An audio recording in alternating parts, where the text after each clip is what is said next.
जय हिंद दोस्तों, मेरा नाम है अनिरुद्ध और मैं आप सभी का वेलकम करता हूं इंडिया डिकोडेड पर। दोस्तों, आज से 2 दिन पहले हमने एक वीडियो बनाई थी जिसमें कि बात करी थी कि बंगाल में जो नई सरकार आने वाली है उनका जो प्रायोरिटी लिस्ट में सबसे नंबर 1 प्रायोरिटी होने वाली है that is going to be checking the infiltration from the country of Bangladesh. आप लोग यहाँ पे देख सकते हैं, ये क्लियर कट मेंशन्ड है। मैंने अपनी वीडियो में भी इसके बारे में चर्चा करी थी एंड इवन पीएम मोदी ने भी जब बंगाल में बीजेपी की जीत हो चुकी थी, क्लियर कट इस बात को बोला था कि एक्शन अगेंस्ट इन्फिल्ट्रेटर्स ये हमारा सबसे बड़ा प्रायोरिटी होने वाला है after the win in Bengal. और अभी आप देखिए दोस्तों, अभी तो ना तो अभी सरकार बनी है ना अभी एक्शन होना कुछ शुरू हुआ है, लेकिन बांग्लादेश इतना ज़्यादा इस चीज़ को लेकर पैनिक में आ चुका है। They are genuinely and literally rattled. उनकी तरफ से इस चीज़ को लेकर रिएक्शंस आना शुरू हो चुके हैं और रिएक्शंस भी ऐसे नहीं कि छोटे मोटे रिएक्शंस हैं। उनके होम मिनिस्टर वो कह रहे हैं कि अगर ऐसा हुआ तो बहुत गलत हो जाएगा। उसके बाद उनके एनएसए और उनके जो फॉरेन मिनिस्टर हैं वो भी इस तरह के स्टेटमेंट्स दे रहे हैं कि अगर भारत ने ऐसा किया तो उस केस में जो प्रॉब्लम्स हैं वो और ज़्यादा बढ़ जाएंगी। सारे स्टेटमेंट्स के बारे में आगे चल कर के मैं आपको बताऊंगा किस इंसान ने क्या क्या चीज़ें यहाँ पे कही हैं। लेकिन सबसे इंटरेस्टिंग चीज़, वो लोग इस चीज़ को लेकर हमें चाइना की भी धमकी देना शुरू कर चुके हैं। उनके जो फॉरेन मिनिस्टर हैं बांग्लादेश के, वो दोस्तों खलीलुर रहमान, जो कि उनके एनएसए भी हैं, वो जस्ट अभी चाइना के दौरे पर जाने वाले हैं and he is literally saying this कि अगर इंडिया ने इस केस में बंगाल में और असम में जो हुआ है उसके बाद अगर क्रैकडाउन को शुरू किया तो हम लोग तीस्ता रिवर प्रोजेक्ट की जो डिस्कशन है उसको चाइना के साथ बैठ कर के शुरू कर देंगे। हम लोग इंडिया का इंतज़ार नहीं करेंगे और हम लोग जो हैं उनकी डिस्कशंस को चाइना के साथ करना शुरू कर देंगे। मतलब कि वो अब हमारे अगेंस्ट यहाँ पे लेवरेज इस्तेमाल करने की कोशिश कर रहे हैं। क्या हुआ है मैं सब कुछ आपको आगे चल कर के बताऊंगा, लेकिन इंडिया भी इस चीज़ को लेके बहुत क्लियर है दैट जो बॉर्डर पे हो रहा था, स्पेसिफिकली वेस्ट बंगाल के बॉर्डर पे, वो इनटॉलरेबल है, नेशनल सिक्योरिटी का मुद्दा है। और ये चीज़ केवल हमारी जो इंडिया की गवर्नमेंट है केवल वो नहीं कहती, इवन सुप्रीम कोर्ट से लेकर कलकत्ता हाई कोर्ट से लेकर गुवाहाटी हाई कोर्ट तक हर जगह इस चीज़ का जिक्र बार बार किया गया है कि ये नेशनल सिक्योरिटी का मुद्दा है। और इसीलिए आप देखिए, सरकार आने के बाद ऑलरेडी अमित शाह जी ने अपनी तरफ से बोल दिया है बीएसएफ को 600 एकड़ की लैंड एलोकेट करी जाए। 45 डे की डेडलाइन दे दी है कि जहां जहां पर भी फेंसिंग करना पॉसिबल है, जहां जहां पर भी आपके पास ऐसे एरियाज हैं जहां पर आपको दिक्कतें आ रही थी, लैंड एलोकेशन नहीं हो रही थी, उन एरियाज में आपको फेंसिंग का काम खत्म कर देना है। आप लोग यहां पे देख सकते हैं, ये खबर दोस्तों कल ही सामने आई है। इन्हीं सब चीज़ों के बारे में हम लोग चर्चा करेंगे, क्या कुछ देखने को मिला है, why Bangladesh is suddenly panicking, suddenly rattled क्यों है, और इंडिया का इस चीज़ को लेकर क्या रिएक्शन है वो भी हम लोग समझेंगे। आइए शुरू करते हैं मेरे साथ। मेरा नाम है अनिरुद्ध। यदि आप लोग हमें फॉलो करना चाहते हैं तो टेलीग्राम और व्हाट्सएप चैनल के माध्यम से ऐसा कर सकते हैं। अगर आपको हमारा कंटेंट पसंद आता है तो दिए गए क्यूआर कोड के माध्यम से हमें कंट्रीब्यूट भी कर सकते हैं।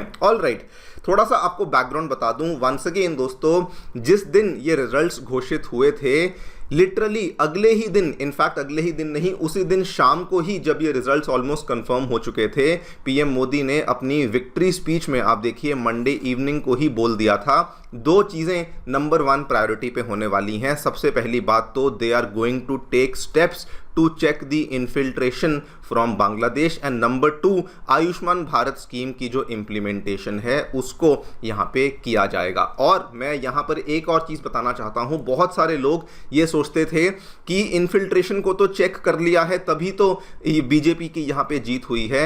दोस्तों, ये अभी एक्चुअली लिटरली ये केवल अभी शुरुआत है, because there are many steps जिनको कि लेना ज़रूरी है, तब जाकर के ही ये पूरा का पूरा जो अवैध तरीके से माइग्रेशन का जो प्रॉब्लम हमारी बॉर्डरिंग स्टेट्स फेस कर रही थी उसके ऊपर जो है वो काम होना बाकी है। ये यहाँ पे हुआ। उसके बाद आप देखिए असम में भी, जब वहाँ पे भी बीजेपी की जीत हुई, असम के सीएम हिमंता बिस्वा जी ने कहा बीजेपी की West Bengal win will strengthen the anti infiltration drive. It was very very clear कि ये चीज़ असम और वेस्ट बंगाल दोनों में ही बड़े लेवल पे होने वाली है। और उसके बाद आपको याद करवा दूं, नितिन नवीन इन्होंने मार्च में ये बात बोली थी कि असम का डिटेक्ट डिलीट और डिपोर्ट वाला मॉडल हम लोग बंगाल में भी लेकर आएंगे। और दोस्तों ये देख लीजिए, उसके बाद ये बात फिर से दोहराई गई कि अब तो हम लोग जी डेफिनेटली बंगाल वाला वो मॉडल डेफिनेटली आसाम में रेप्लिकेट करने ही वाले हैं। जब ये सारी की सारी बातें हो रही थी, और अभी आप देखिए अभी still government has not been formed, लेकिन बांग्लादेश की तरफ से रिएक्शन आना भी शुरू हो चुके हैं। ये बांग्लादेश के होम मिनिस्टर हैं सलाहुद्दीन अहमद। इन्होंने वेडनेसडे को क्या कहा? इन्होंने कहा we hope that people will not be pushed in his country after the BJP's victory in the recent assembly polls. मतलब कि वो कहते हैं कि हम इस चीज की उम्मीद कर रहे हैं कि लोगों को पुश इन नहीं किया जाएगा और जो वहां पे लोग बैठे हैं उनको बांग्लादेश में नहीं भेजा जाएगा। अब आप खुद समझदार हैं कि इसके क्या मायने हैं, लेकिन और स्टेटमेंट्स आपको दिखाता हूं। Foreign minister Khalilur Rahman, he is basically an economist और ये एनएसए भी हैं बांग्लादेश के।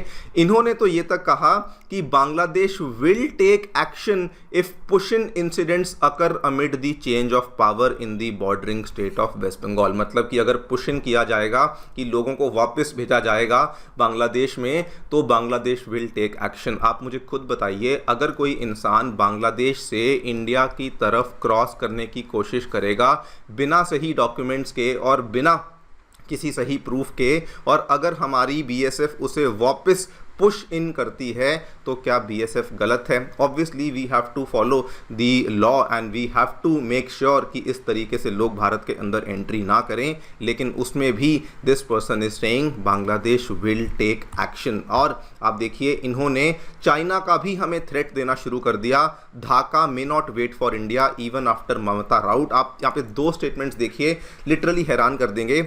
इन्होंने कहा बांग्लादेश चुपचाप नहीं बैठेगा। इन्होंने अपने रिपोर्टर्स को कहा 3 दिन के दौरे पर ये जा रहे हैं। इन्होंने कहा we have our own work to do. Second statement देखिए, इन्होंने कहा government has not yet been established in West Bengal, और उसके बाद and what they are thinking और what they will do they have to tell us, it is not my job to read their minds. पहली बात तो ऐसी कोई ऑब्लिगेशन नहीं है कि जो भी हम लोग करेंगे हम लोग उनको बताएंगे। जो भी हम लोग करेंगे वो हमारी नेशनल सिक्योरिटी के पीओवी से होगा, एंड उस केस में हमारी नेशनल सिक्योरिटी हमारा नेशनल इंटरेस्ट होगा, and it does not make any sense कि हम लोग इन चीज़ों को उनको जा करके बताएं। ये कहते हैं it is not my job to read their minds. तो I don't know really what to say. यहाँ पर इस तरह के स्टेटमेंट्स हैं जो कि बांग्लादेश की तरफ से आ रहे हैं। अब ये जो भी चीज़ें हो रही हैं, इंडिया इस चीज़ को लेकर टोटली अनमूव्ड है, और इंडिया का स्टैंड बड़ा क्लियर है कि देखिए बीएसएफ को जो लैंड एलोकेशन की प्रॉब्लम्स आ रही थी, जिसको लेकर जस्ट अभी बल्कि एक हफ्ता पहले भी